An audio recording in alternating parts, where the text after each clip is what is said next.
Assalamualaikum warahmatullahi wabarakatuh. Halo semuanya, dimanapun kalian berada, semoga selalu dalam keadaan sehat dan jangan lupa untuk bahagia. Di sini saya Raisya Hayatus Syifa, absen 26 dari kelas 10.1, ingin menjelaskan sedikit mengenai metode penelitian sosial.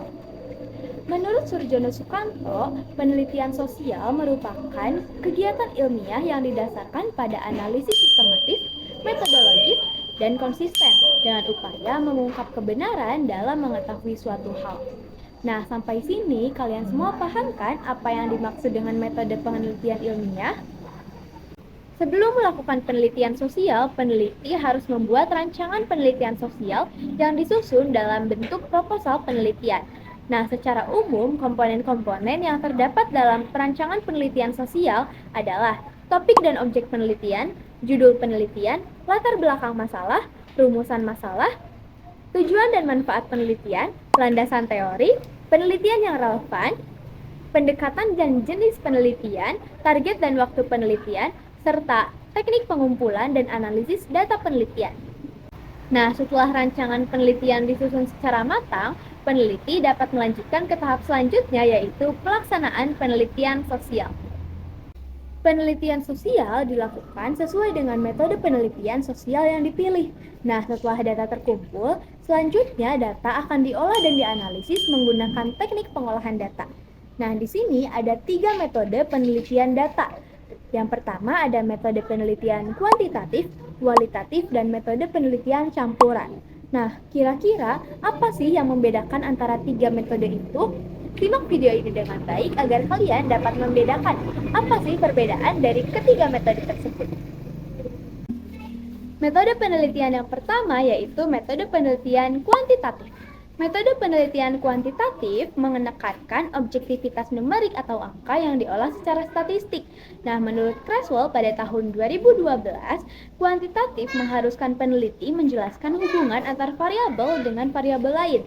Nah, bila dilihat berdasarkan sifatnya, variabel terbagi menjadi 2, yaitu variabel bebas dan variabel terikat.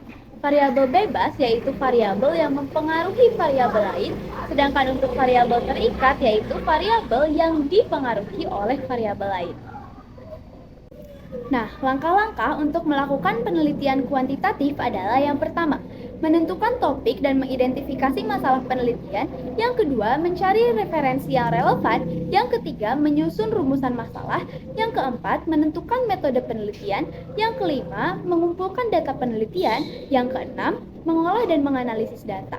Nah, pada tahap keenam di penelitian kuantitatif terdapat 3 tahap yang harus dilakukan, yaitu yang pertama editing, kedua coding, dan yang ketiga tabulating atau tabulasi. Dan pada tahap selanjutnya yaitu tahap ketujuh yaitu menyusun laporan penelitian, dan yang kedelapan atau yang terakhir yaitu mengkomunikasikan hasil penelitian. Nah, setelah kita mengetahui mengenai pengertian dan langkah-langkah untuk melakukan penelitian kuantitatif, selanjutnya terdapat penelitian yang kedua, yaitu metode penelitian kualitatif. Metode penelitian kualitatif digunakan untuk menjelaskan suatu fenomena sosial secara mendalam dan secara menyeluruh. Nah, sedangkan untuk langkah-langkah sebetulnya tidak banyak perbedaan antara langkah-langkah penelitian kuantitatif dan penelitian kualitatif. Yang membedakan hanya pada langkah ke-6 saja, yaitu mengolah dan menganalisis data. Nah, jika pada langkah ke-6 di penelitian kuantitatif tadi kita akan melakukan 3 tahap, yaitu editing, coding, dan juga tabulating. Nah, pada penelitian kualitatif kita juga akan melakukan 3 tahap yang berbeda, yaitu reduksi data, penyajian data, dan juga penarikan kesimpulan. Nah, selain itu, semua tahap langkah-langkah yang ada pada penelitian kuantitatif dan juga kualitatif itu sama saja. Nah, kita semua sekarang sudah mengetahui nih apa sih perbedaan antara penelitian kualitatif dan metode penelitian kuantitatif. Nah, masih ada satu metode penelitian yang akan saya jelaskan, yaitu metode penelitian campuran. Metode penelitian campuran atau bisa juga kita sebut sebagai mixed research merupakan penggabungan antara metode kualitatif dan metode kuantitatif tadi. Hal ini dilakukan untuk mencari data dan temuan yang komprehensif. karena masing-masing metode pasti mempunyai kelemahan dan kelebihannya tersendiri. Penelitian campuran ini bisa dilakukan secara bersamaan maupun secara sekuensial.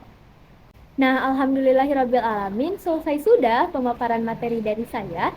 Semoga penjelasan saya dari awal hingga akhir bisa dipahami dengan baik ya oleh teman-teman semua. Bila kalian mempunyai pertanyaan, saran atau kritik, bisa kalian tulis di kolom komentar. Sampai jumpa di lain waktu. Dadah! Audio Jungle.